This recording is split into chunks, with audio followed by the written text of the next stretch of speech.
ආයුබෝවන් මම ජෝතිර්වේදී සේනක මෙන්ඩිස් අද දින මම මේ වීඩියෝව කරන්න බලාපොරොත්තු වුණේ 2026 ජූනි 2 වෙනිදා ගුරුමාරුවක් සිද්ධ වෙනවා. ඉතින් ඒ පිළිබඳව ඔබ දැනුවත් කරන්න සුදුසුයි කියලා මම හිතුවා.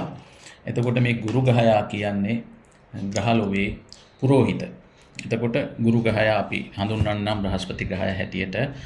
එතකොට මේ ගුරු ගහයාගෙන් නියෝජනය වෙනවා අපේ ආගමික නායකයින්, ඒකම අපිට අවවාද අනුශාසනා දෙන වැඩිහිටියන්, ඒකම ගුරු බවතුන්, ආචාර්යවරු තමයි ගුරු ගහයාගෙන් නියෝජනය වෙන්නේ. එතකොට මේ ගුරු ගහයා ඊටා හොඳ පුරුෂ ග්‍රහයෙක්, යුක්තියට බලපානවා, ආධ්‍යාත්මික ග්‍රහයෙක්, ඉගෙනීමේ කටයුතු වලට ඉතාමත් හොඳයි, ධාර්මික කටයුතු වලට තමයි හොඳම. ඒකම නීතිය වාගේ දේවල් ඉතා හොඳින් ක්‍රියාත්මක වෙනවා. ඒ වගේම ග්‍රහලෝකයේ පුත්‍රකාරක විදිහට ගුරු ගහයා හඳුන්වනවා. එතකොට මේ ගුරු ගහයා අපේ දැන් මං කිව්ව ජූනි 2 වෙනිදා ගුරු ගහයා සංක්‍රමණය වෙනවා කටක රාශියට. එතකොට කටක රාශියට සංක්‍රමණය වෙනකොට අපි ඉස්සල්ලාම බලමු ශ්‍රී ලංකා කේන්දරේ කීවෙනියටද මේ කොයි රාශියටද කීවෙනි භාවයට කීවෙනි රාශියටද ගුරු ගහයා සංක්‍රමණය වෙන්නේ කියලා. ඉතින් ගුරු ගහයා 6 වෙන්න තමයි ශ්‍රී ලංකා කේන්දරේ අපිට ලැබිලා තියෙන්නේ කුම්භ ලග්නය. එතකොට කුම්භ ලග්නය 6 වෙන්නට ගුරු ගහයා ගමන් කරනකොට ගුරු ගහයා 6 වෙන්නට ගමන් කරනකොට තරමක් අසුබ ප්‍රතිඵල තමයි දෙන්නේ. මොකද ගුරු ගහයාගෙන් නියෝජනය වෙන්නේ මං කිව්වා ආගමික නායකයින් ගැන තමයි, මේ ආගමික නායකයින් ගැන තමයි ගුරු ගහයාගෙන් නියෝජනය. එතකොට මේ 6 වෙන්න කියන්නේ හොඳ ස්ථානයක් නෙමෙයි, සතුරු ස්ථානයක්.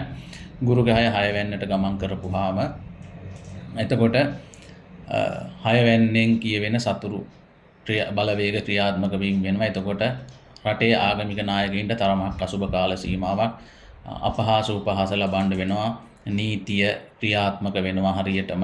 එතකොට කරපු වැරදි වලට දඬුවම් ලැබෙනවා. ඒකම අයහපත් විදිහට ජීවත් වෙන අයට දඬුවම් කරන්නට තමයි මේ පුරෝහිත විදිහට හඳුන්වන ගුරු ගහයා 6 වෙන්නට ගමන් කරන්නේ. ඒ කියන්නේ ශ්‍රී ලංකා කේන්දරේ. එතකොට ආගමික නායකයන් බොහෝම කල්පනාකාරීව තමන්ගේ වැඩ කටයුතු ටිකේ කරගෙන ජීවත් වෙනවා. ඇරෙන්නට අයහපත් දේවල් කෙරුවොත් නම් ඒකට අනිවාර්යෙන් මේ ග්‍රහලෝකයේ පුරෝහිතයා දඬුවම් දෙන්න තමයි මේ ඇවිල්ලා ඉන්නේ. ඉතින් බොහෝම කල්පනාකාරීව තමන්ගේ වැඩ කටයුතු ටික කරගෙන ඉන්න වෙනවා. නැත්තම් බොහෝම නරක කාල සීමාවක් තමයි මේ ආගමික නායකයින්ට. ඒකම දැන් අපි බලමු මම පුද්ගල කේන්ද්‍රවල. එතකොට මේ මේෂ ලග්නෙට, වෘෂභ ලග්නෙට, මිථුන ලග්නෙට, කටක ලග්නෙට, සිංහ ලග්නෙට, කන්‍යා ලග්නෙට, තුලා ලග්නෙට, වෘශ්චික ලග්නෙට, ධනු ලග්නෙට, මකර ලග්නෙට, කුම්භ ලග්නෙට, මීන ලග්නෙට මේ ගුරු ගහයාගේ සංක්‍රමණය වීම කොහොමද කියලා කියන්න තමයි මම මේ බලාපොරොත්තු වෙන්නේ. එතකොට දැන් මේෂ ලග්නෙට 4 වෙන්නට තමයි ගුරු ගහයා පැමිණෙන්නේ. එතකොට ගුරු ගහයා 4 වෙන්නට බොහෝම හොඳයි. 4 වෙන්නෙන් කියවෙන ගේදොර වතු පිටි යාන වාහන සැප සම්පත් ලැබීමේ බලය තමයි ගුරු ගහයාගෙන් ලැබෙන්නේ.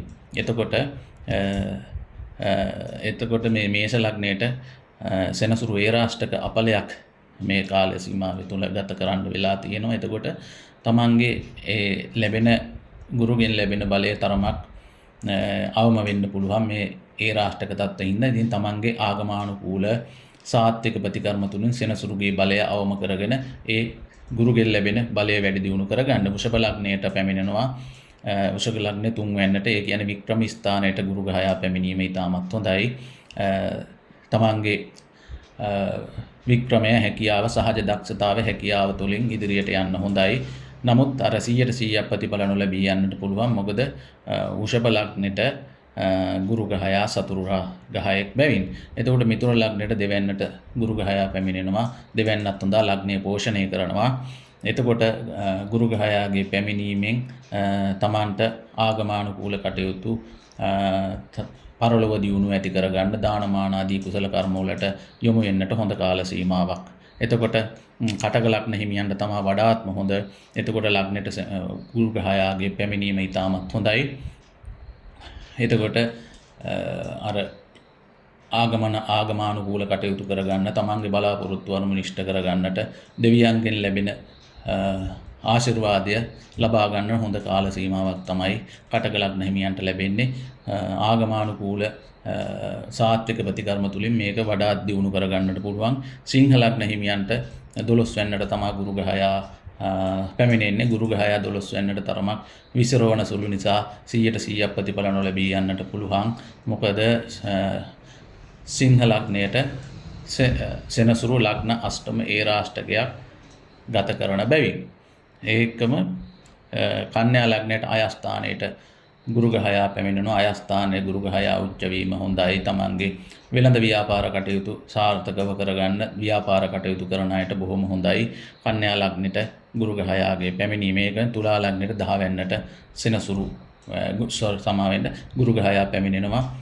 10 වෙනිදාටත් ගුරු ග්‍රහයාගේ පැමිණීම හොඳයි. තමන්ගේ රැකියා කටයුතු වැඩි දියුණු කරගෙන ඉදිරියට යන්නට හොඳයි. මොකද ගුරු ග්‍රහයා 10 වෙනිදාට මේ තුලා ලග්න හිමියන්ට හොඳ කාල සීමාවක් උදා කරනවා. වෘශ්චික ලග්නයට 9 වෙනිදාට භාග්‍යස්ථානයට ගුරු ග්‍රහයා පැමිණෙනවා. ඒකත් බොහොම හොඳයි.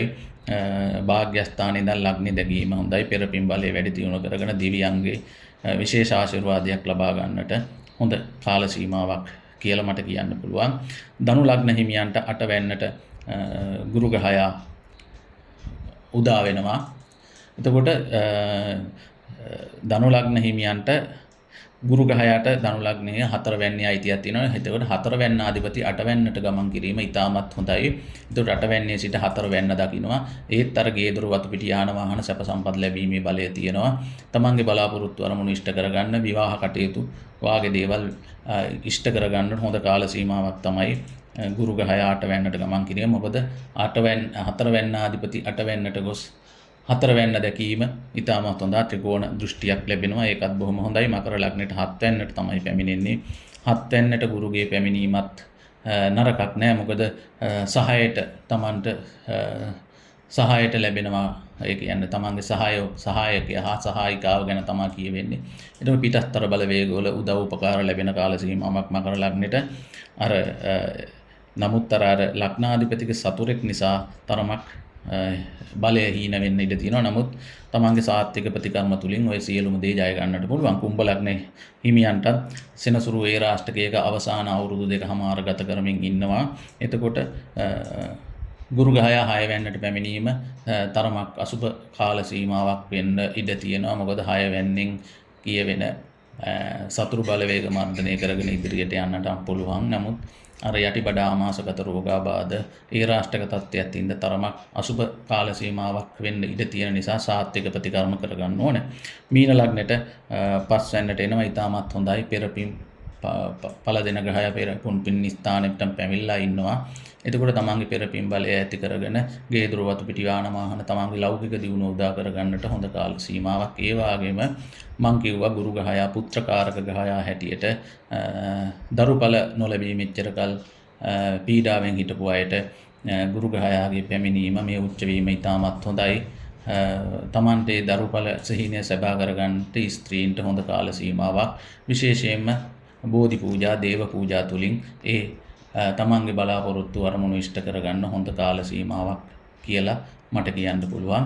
ඉතින් මේ වීඩියෝ මෙතනින් අවසන් කරනවා. ඊළඟ වීඩියෝවකින් නැවත හමු වෙනතුරු ඔබ සියලු දෙනාට තෙරුවන් සරණයි.